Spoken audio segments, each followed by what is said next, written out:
Hello മക്കളെ, welcome back to CMS creations. നമ്മൾ നോക്കാൻ പോകുന്നത് 2023 നമ്മളുടെ 6ാമത്തെ ചാപ്റ്ററായ കോർഡിനേറ്റ് സൂചക സംഖ്യകൾ എന്ന് പറയുന്ന ചാപ്റ്ററിൽ നിന്നും നമ്മളുടെ SSLC എക്സാമിന് ചോദിച്ചിട്ടുള്ള ചോദ്യങ്ങളും അതിൻ്റെ ഉത്തരങ്ങളുമാണ്.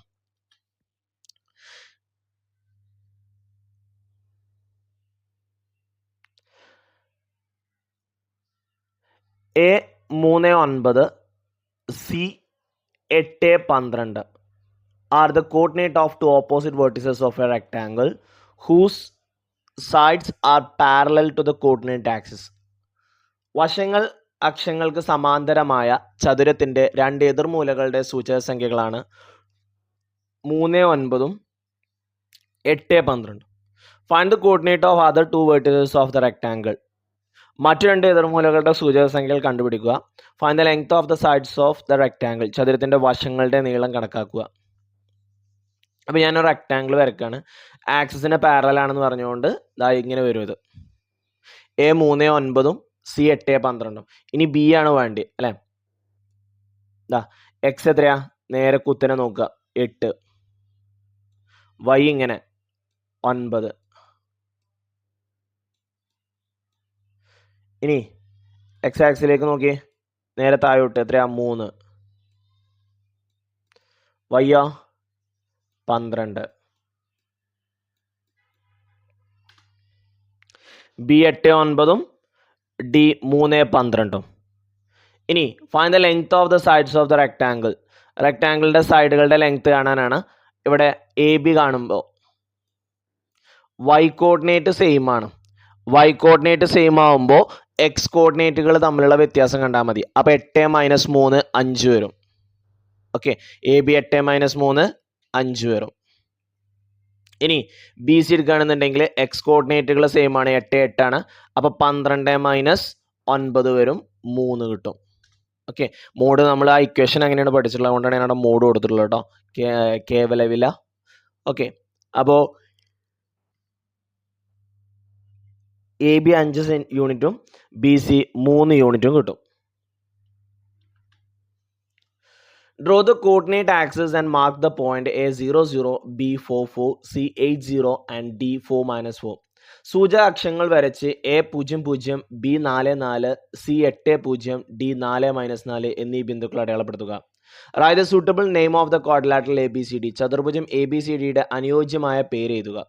Find the length of the diagonal BD. BD എന്ന വികരണത്തിന്റെ നീളം എന്ത്? അപ്പോൾ ആദ്യം നമുക്ക് കോർഡിനേറ്റ് ആക്സിസ് വരയ്ക്കാം. ഒരു സ്കെയിൽ വെച്ചുകൊണ്ട് നിങ്ങൾ കറക്റ്റ് ഓരോ സെൻറ്റിമീറ്ററുകൾ മാർക്ക് ചെയ്യുക. അതിനുശേഷം ഞാനിവിടെ തന്നിട്ടുള്ള ഓരോ പോയിന്റുകൾ A മാർക്ക് ചെയ്തു, 0 0.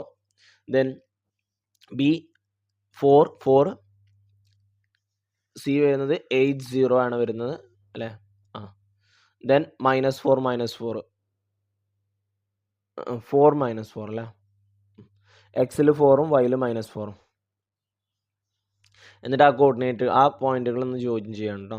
ക്വാഡ്രിലാറ്ററൽ വരയ്ക്കുകയാണ്. ഈ ക്വാഡ്രിലാറ്ററൽ അനുയോജ്യമായ പേരാണ് നമുക്ക് വേണ്ടി. A00 ആണ്. B എക്സിൽ 4ഉം വൈയിൽ 4ഉം.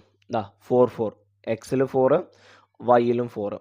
C80 എക്സിൽ 8 വൈയിൽ 0. അടുത്തത് എക്സിൽ 4ഉം വൈയിലും -4 കണ്ടത് അവിടെ.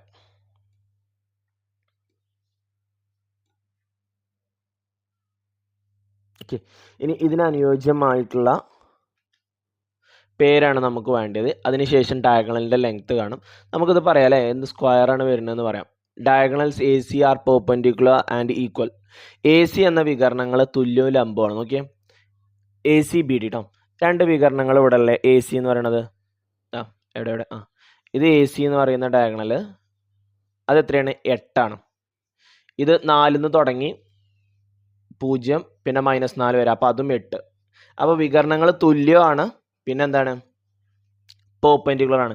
വികരണങ്ങൾ തുല്യവും പെർപെൻഡിക്കുലറും വന്നു കഴിഞ്ഞ് കഴിഞ്ഞാൽ, വികരണങ്ങൾ തുല്യമായി കഴിഞ്ഞാൽ അത് ചതുരാണ്. ഓക്കെ, ചതുര അല്ലെങ്കിൽ സമചതുരാണ്. ഓക്കെ, റെക്ടാങ്കിൾ അല്ലെങ്കിൽ സ്ക്വയർ ആണ്. വികരണങ്ങൾ തുല്യമായി കഴിഞ്ഞാൽ അത് ഒന്നെങ്കിൽ റെക്ടാങ്കിൾ ആയിരിക്കും, അല്ലെങ്കിലോ പിന്നെന്താ അല്ലെങ്കിൽ സ്ക്വയർ ആയിരിക്കും. ഇനി പെർപെൻഡിക്കുലർ ആയിട്ട് വരികയാണെന്നുണ്ടെങ്കിൽ അത് നമുക്ക് എന്തായിട്ട് പറയാം? വികരണങ്ങൾ പെർപെൻഡിക്കുലർ ആണെന്നുണ്ടെങ്കിൽ നമുക്ക് അതിനെ സ്ക്വയർ ആണെന്ന് പറയാം. ഇനി അല്ലെങ്കിൽ നോക്കിയേ, എ ബിയും ബി സിയും ഈക്വൽ ആണ് അല്ലേ? എ ബിയും ബി സിയും ഈക്വൽ ആണ്, എ ഡിയും ബി സി ഈക്വൽ ആണ്. ഈ ലെങ്ത്തുകളൊക്കെ എന്താണ്? ഈക്വൽ ആണ്. അഡ്ജസൻറ്റ് സൈഡുകളൊക്കെ ഈക്വൽ ആയിട്ട് വരിക. കണ്ടോ, ഇവിടെ നോക്കിയേ, ഇവിടെ 3 ആണ്, ഇവിടെ 4 ആണ്. അപ്പോൾ ഓട്ടോമാറ്റിക്കലി ഇത് എത്രയാവും? 5 ആവും പൈതഗോറസ് വെച്ച്. ഇവിടെ അതേപോലെ തന്നെ, സോറി 5 അല്ല, ഇവിടെ നിന്നിട്ട് 4 ആണ്. ഇതൊക്കെ മായ്ച്ചു തരാം.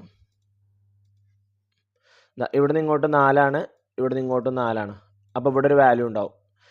ഇവിടെ നിന്ന് ഇങ്ങോട്ട് 4 ആണ്, ഇവിടെ നിന്ന് ഇങ്ങോട്ട് 4 ആണ്. അപ്പോൾ ആ വാല്യൂനല്ലേ ഇവിടെയും വരിക. അപ്പോൾ എല്ലാ സൈഡും നമുക്ക് എന്തായിട്ട് കിട്ടും? ഈക്വൽ ആയിട്ട് കിട്ടും.